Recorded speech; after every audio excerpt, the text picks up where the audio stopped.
श्री स्वामी समर्थ. म्हणजे आपणास माहितीच असेल की उद्यापासून आपले मकर संक्रांतीचे प्रमुख 3 सण साजरे होणार आहेत. उद्या 13 जानेवारी 2026, उद्या मंगळवार आहे, उद्या भोगी हा सण साजरा होणार आहे.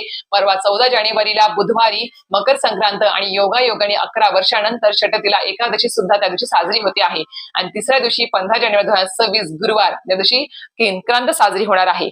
असे प्रमुख 3 सण आपल्याला अतिशय उत्साहाने साजरे करायचे आहेत. तर मंडळींनो, हे सर्व गोष्टी आपण साजरे करत असताना सुद्धा खूप महिलांना प्रश्न पडला आहे की ताई, यंदा 2026 मध्ये संक्रांत जी आहे ती पिवळ्या रंगावर आहे.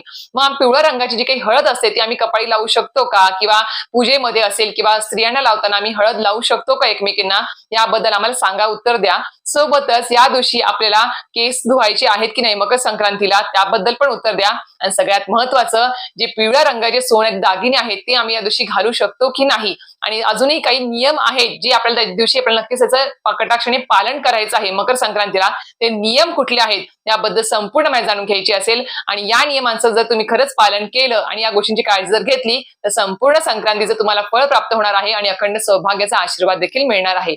यासाठी लिंक तुम्हाला व्हिडिओच्या खाली दिलेली आहे, नक्कीच व्हिजिट करा. संपूर्ण माहिती त्यामध्ये दिलेली आहे. श्री स्वामी समर्थ.